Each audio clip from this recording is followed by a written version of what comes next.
নিখিল বড় ছাত্র সন্থা আমি পুরুনাই আমি বদলেন আন্দোলন মানে যি এটা আমি সাসপেন্ড করে থৈছিল বিটিআর রেকর্ডর পাছত আমি উঠাই লোৱাৰ কারণে বাধ্য হব खुलुमबाय रायजो राजा नोंथांमोन मोनसे गोजोनथाव रादाब बायदि मार्टियास फेमिलिफोरनि थाखाय आरोखि ना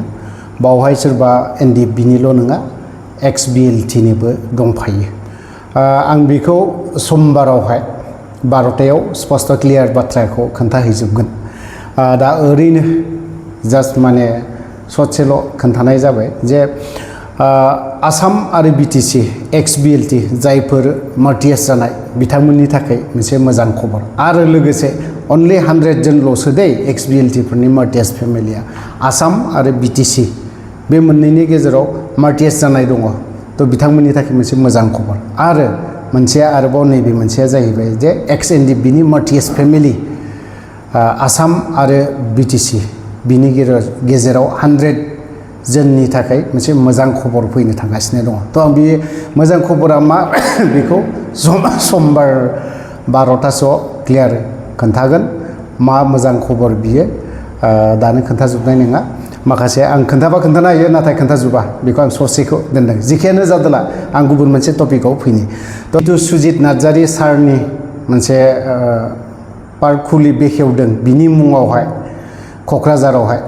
थ' बिनि होमबाखालिनो फरायसा आफादा मोनसे फोसावदों जे जों फिन सोमावसारफिननो गोनां जानो हागौ सोमावसारफिननाया नैबेनो जागोन जे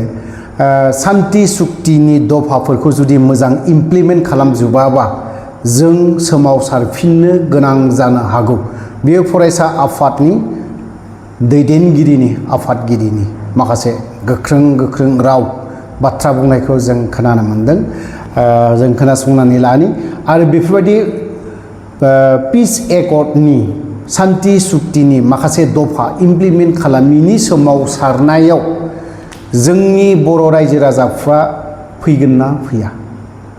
सोमावसारनाय होनना बुङोब्ला गोबां रोखोमनि दं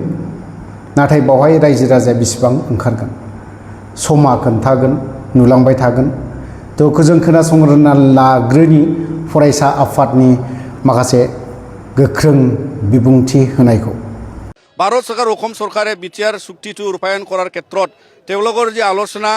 প্ৰতি 6 মাহত যিটো আলোচনা হ'ব লাগে এইটো তেওঁলোকে মানে বিনা কাৰণত পষ্টপন কৰি থকাটো আমাৰ সন্দেহ লাগিছে আৰু অনাগত দিনৰ নিখিল বড়ো ছাত্ৰ সন্থা আমি ভাবিবলৈ বাধ্য হ'ম যে এই বিটিআৰ ৰেকৰ্ডখন পূৰ্ণাংগভাৱে যদি ইমপ্লিমেণ্ট নহয় তেনেহ'লে আমি আজিৰ এই স্থানৰ পৰা নিখিল বড়ো ছাত্ৰ সন্থা আৰু বড়ো যি এটা জাতীয় শ্বহীদৰ আৰু মান সন্মানক ৰক্ষা কৰিবৰ কাৰণে নিখিল বড়ো ছাত্ৰ সন্থা আমি পুরুনাই আমি বদলেন আন্দোলন মানে যি এটা